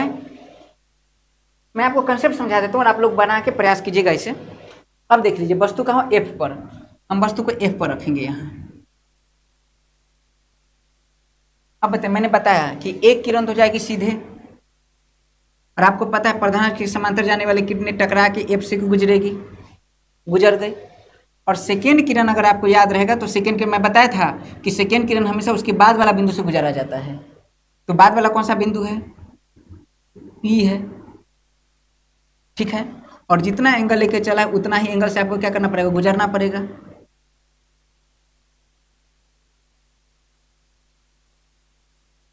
देखिए ठीक से, जितना एंगल लेके चला उतना एंगल से आपको क्या करना है? गुजरना है। आसान है कि नहीं? अब आप ठीक से बताइए, दोनों देखिए पैरेलल हो गया कि नहीं हो गया? और जब पैरेलल हो गया वैसी इमेज को भी हम जैसे कट जाता तो हम वास्तविक कहते हैं, कटते भी प्रतीत होता, क्योंकि इसे भी इधर भी बढ़ाएंगे तो कभी नहीं कटेगा, क्योंकि पैरेलल चीजें नहीं कटती कभी। हाँ, अगर फैला होता ऐसे ऐसे तो इसको बढ़ाएंगे तो कट जाएंगे, लेकिन जो पैरेलल हो कैसे कटेगा? तो आप देख के बताइए, जब वस्तु को हम एफ पे रखें तो पैरेलल हो गया, और जब भी कहीं पैरेलल होगा इसका मतलब इमेज कैसा है? तो इमेज है, पहली बात रियल इमेज है, इसमें तो कोई डाउट नहीं है। उल्टा होगा क्योंकि रियल है, तो उल्टा होगा, इसमें भी कोई डाउट नहीं है। और कहाँ बनेगा? एफ पर रखे तो कहाँ बनेगा? अनंत पर। तो फोटो बड़ा होगा, इसमें भी कोई डाउट नहीं है। एक सवाल है कि रियल है, उल्टा है, फोटो अनंत पर है, और वास्तविक है क्योंकि जिस साइड रखे हैं वस्तु को उधर ही फोटो बना है। और आप याद रखिए, वस्तु का आकार प्रतिबिंब का आकार वस्तु के आकार से बहुत बड़ा होगा। क्यों? क्योंकि आप जानते हैं जैसे जैसे नजदीक आ रहा है वैसे फोटो बढ़ रहा है, बड़ा होगा। इसे देखा भी गया, ऑब्जर्व भी किया गया। तब जल्दी से बताइए प्रतिबिंब की प्रकृति में, प्रतिबिंब के बारे में। सबसे पहले क्या देखेंगे हम? स्थिति। स्थिति के बाद क्या देखते हैं हम? आकार। आकार के बाद क्या देखते हैं हम? नेचर, मतलब प्रकृति, प्रतिबिंब का नेचर कैसा है। स्थिति बताइए, अब ये नहीं लिख दीजिएगा सर नेचर बहुत अच्छा है। स्थिति बताइए, स्थिति कहाँ बना? अनंत पर। फिर बताइए आकार, बहुत बड़ा।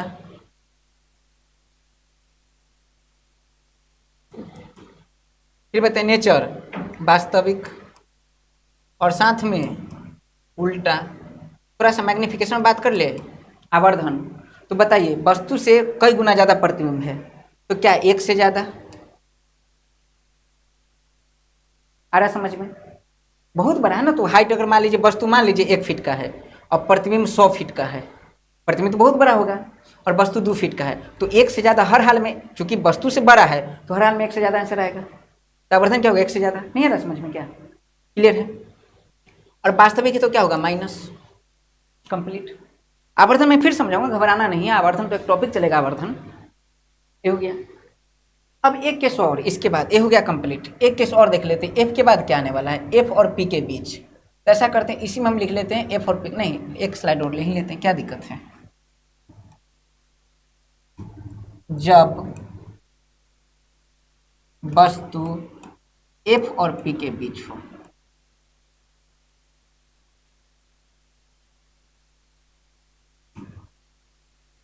ये कौन सा केस है? 6 केस है, सबसे लास्ट केस है।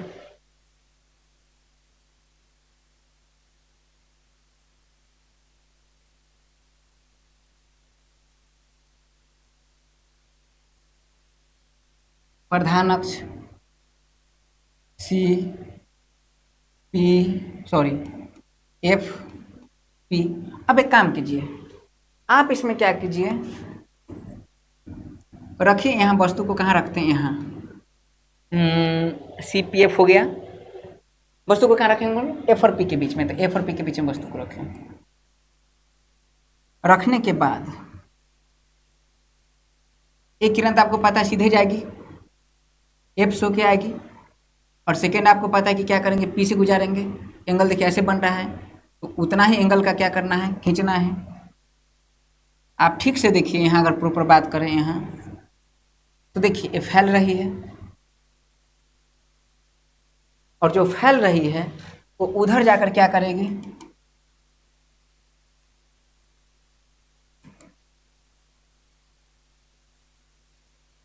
जहाँ मर्ज की है यहाँ तस्वीर बनेगी। अब सोच के देखिए, वस्तु इतना बड़ा और फोटो इतना बड़ा, तो बताइए विशाल का है कि नहीं, ये बहुत विशाल फोटो है। यानी मैं बताया था जैसे जैसे आप दर्पण के करीब जाएंगे वैसे वैसे फोटो का आकार बड़ा होगा। मैं प्रूफ किया हूँ सब कुछ को, ऐसा नहीं कि मैं बता दिया आप याद कर लीजिए, मैं प्रूफ किया हूँ डायग्राम से। क्लियर है चीजें? नहीं तो चलिए मैं अब बताता हूँ प्रतिबिंब के बारे में, इमेज के बारे में, नोट करते जाइएगा सब कुछ। चलिए सबसे पहले वस्तु कहाँ, एफ और पी के बीच में, तो बताइए प्रतिबिंब सबसे पहले कहाँ बना, प्रतिबिंब पे स्थित है, तो याद रखें दर्पण से पीछे, दर्पण पे पीछे। अब आपको समझ में आ रहा होगा कि मैं वास्तविक प्रतिबिंब और काल्पनिक प्रतिबिंब पहले क्यों पढ़ाया, तो अभी बहुत दिक्कत होता है। और जो प्रतिबिंब दर्पण के पीछे बनेगा सोच के बताइए, वो वास्तविक होगा काल्पनिक होगा, काल्पनिक होगा। और काल्पनिक हमेशा सीधा होता है, और नहीं आके देख लीजिए, सर ऊपर पैर नीचे, पैर नीचे, ठीक है। आकार बताइए, सबसे बड़ा। और एक बात बताइए, दही में पड़ा हुआ अगर कीड़ा मकोड़ा है, उसे देखना हो प्रॉपर तो ऐसे हम सूक्ष्मदर्शी का प्रयोग करते हैं। लेकिन मान लीजिए कोई पदार्थ आपके पास बहुत छोटा है, उसे देखना हो तो बताइए बड़ा आकार करके अवतल दर्पण से देखा जा सकता है, नहीं देखा जा सकता, देखा जा सकता है। उसको नज़दीक ला के रख देंगे, उसका तस्वीर बहुत बड़ा बनेगा। जैसे अगर देखना है तो प्रॉपर मैं एक ऐसे करके आपको एक दिखाई देता हूँ, ये देख लीजिए। अगर इस तस्वीर को आप देखना चाहते हैं थोड़ा सा, ये वाला देख लीजिए, अगर दिख रहा होगा प्रॉपर तो ये देख लीजिए, इतना छोटा हाथ है ये, और देखिए कितना बड़ा लग रहा है, जैसे लग रहा है कि ग्रेट खली का हाथ है, देख लीजिए। तो बताइए अवतल दर्पण किसी प्रतिबिंब के आकार को बड़ा कर देता है, आ रहा समझ में? बताऊंगा अभी इसके बहुत सारे फायदे हैं। तो अगर बात किया जाए ऐसे तो देख लीजिए, अवतल दर्पण किसी वस्तु का आकार क्या कर देता है, बहुत बड़ा कर देता है। प्रतिबिंब का वस्तु का आकार बड़ा नहीं करता, उसके प्रतिबिंब के आकार को बड़ा कर देता है। ये हो गया। आवर्धन की बात की तो बताइए, आवर्धन प्रतिबिंब वस्तु से बहुत बड़ा है तो एम से बहुत ज़्यादा वैल्यू आएगा, बहुत ज़्यादा। और काल्पनिक है तो आवर्धन क्या होगा, प्लस में। अब एक बात बताइए, अभी हम पढ़े, इसका मतलब अवतल दर्पण का जो आवर्धन है, मैग्निफिकेशन है, वो शुरू में माइनस में था और प्लस में बाद में हुआ। इसका मतलब माइनस प्लस दोनों में होता है। एक से छोटा भी होता है, एक के बराबर भी होता है जब वस्तु वक्रता केंद्र पर हो, वस्तु के बराबर, और एक से ज़्यादा भी होता है। तो देख लीजिए सारा बात कंप्लीट है। अवतल दर्पण में बने प्रतिबिंब की विशेषता आपका कंप्लीट हुआ। अब मुझे आप सोच के बताइए, अवतल दर्पण कैसा प्रतिबिंब बनाता है? वस्तु से छोटा भी बनाता है, वस्तु के बराबर भी बनाता है, वस्तु से थोड़ा छोटा भी बनाता है, वस्तु से बड़ा भी बनाता है, वस्तु से बहुत बड़ा बनाता है, वास्तविक बनाता है, काल्पनिक बनाता है, सीधा बनाता है, उल्टा बनाता है। इसका आवर्धन एक से छोटा होता है, एक के बराबर होता है, एक से ज़्यादा होता है। इसका आवर्धन प्लस में होता है, इसका आवर्धन माइनस में होता है। बात कंप्लीट। यानी इतना बात जो बोलेंगे हम बोल देंगे अरे अवतल दर्पण हर टाइप का फोटो बनाता है, जितना टाइप का हो सकता है, बात खत्म। याद रहेगा? अब बताइए, आपको लगता है कि दिक्कत है इस टॉपिक में कहीं भी? कंपटीशन का मजाल नहीं किसी बार सवाल पूछ ले। क्यों? क्योंकि मैंने उसे टच किया है जिसे कंपटीशन टच करता है, एनसीईआरटी। हो गया कंप्लीट। अब एक बात मैं आपको बता दूं कि ट्रिक देख लीजिए।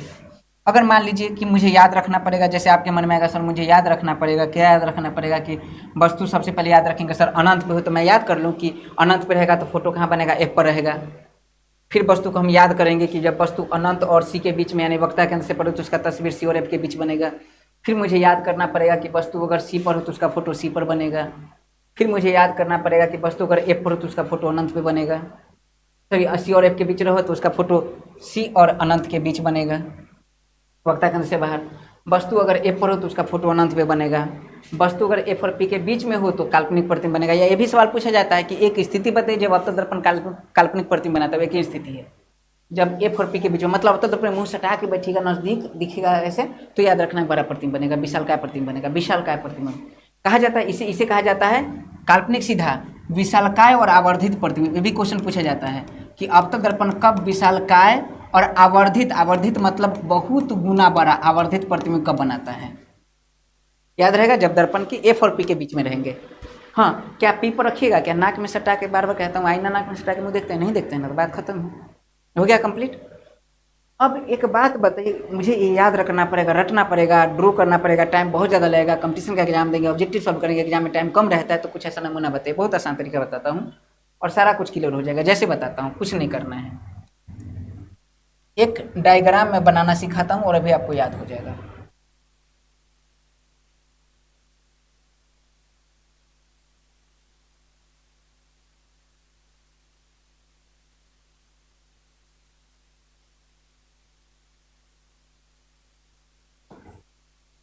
कम समय में काम कंप्लीट हो जाएगा। टाइम देख लीजिए, समझाने में हो सकता है 5 मिनट लगे, आपको बनाने में 1 मिनट से ज़्यादा नहीं लगेगा। सबसे पहले क्या है, वस्तु की स्थिति, वस्तु कहाँ है, फिर क्या है प्रतिबिंब की स्थिति, मतलब प्रतिबिंब कहाँ है, स्थिति की बात कर रहा हूँ, फिर क्या है आकार,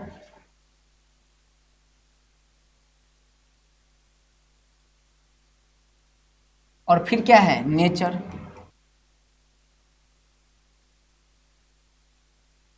कुछ नहीं करना, देखिए पता बताऊं आपको, क्वेश्चन से आंसर निकल जाएगा। क्वेश्चन से आंसर कैसे बताता हूँ, वस्तु सबसे पहले कहाँ रखते हैं, अनंत पर, याद है आपको। उसके बाद क्या कहाँ रखते हैं, अनंत और सी के बीच में, देख लीजिए। उसके बाद कहाँ रखते हैं, सी पर, मतलब आप सबको पता है सी का क्या मतलब, अनंत का क्या मतलब है। उसके बाद कहाँ रखते हैं, सी और एफ के बीच में।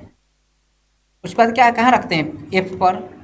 उसके बाद क्या कहाँ रखते हैं, एफ और पी के बीच में। कैसे देख लीजिए, 1 2 3 4 5 6 कंप्लीट।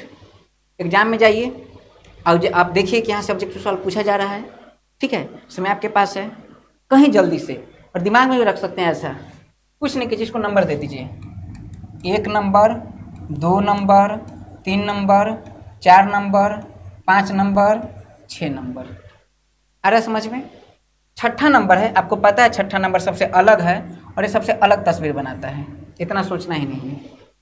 छठा नंबर कहाँ तस्वीर बनाता है, छठा नंबर तो आपको याद है ना कम से कम, कि एफ और पी के बीच है, तो कैसा प्रतिबिंब बनेगा, तो दर्पण के पीछे प्रतिबिंब बनेगा, तो इसका लिख लीजिए दर्पण से पीछे।